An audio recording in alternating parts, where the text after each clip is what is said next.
സംഭവം എന്താണെന്ന് മനസ്സിലാവുന്നില്ല. ഇത് നമ്മൾ ഉപയോഗിക്കുന്ന നമ്മളുടെ പലരുടെ കയ്യിലും ഈ സംഭവം ഉണ്ടായിരിക്കാം. പ്രത്യേകിച്ചും ഗൾഫിലൊക്കെ താമസിക്കുന്നവരായിരിക്കും. ഇതാണ് വെള്ളം ചൂടാക്കുന്ന കിറ്റിൽ. ഇത് കറണ്ടിൽ കുത്തിയിട്ട് വെള്ളം ഒഴിച്ച് നിറച്ചിട്ട് സ്വിച്ച് ഇട്ട് കഴിഞ്ഞാൽ ആ വെള്ളം അതിൻ്റെ കറക്റ്റ് ഇതാവുമ്പോൾ അത് കട്ട് ഓഫ് ആവും.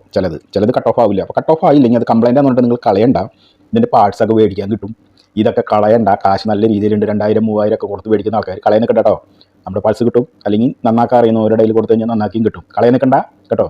അപ്പോൾ അത് ഒരു പരിധിവരെ നിങ്ങൾക്കും ഈ വീഡിയോ കാണുമ്പോൾ എങ്ങനെ മാറ്റണമെന്ന് നിങ്ങൾക്കറിയാം. അപ്പോൾ അതിങ്ങനെ മാറ്റി കളയാതെ സൂക്ഷിക്കുക. കിറ്റിലല്ലേ, കളയണ്ട. കാരണം ഇത് ഞാനെടുത്ത വീഡിയോ അല്ല കേട്ടോ, വേറെ വല്ല ഇട്ട വീഡിയോ ആണ്. നിങ്ങൾക്ക് ഞാൻ കാണിച്ചു തരണം, പറഞ്ഞു തരണം കേട്ടോ. അപ്പോൾ വീഡിയോ ഒന്നും കണ്ടോളൂ, നല്ല രീതിയിൽ കണ്ടോളൂ, മനസ്സിലാക്കിക്കോളൂ. ഇതൊക്കെ നമുക്ക് ആവശ്യം വരുന്നേ.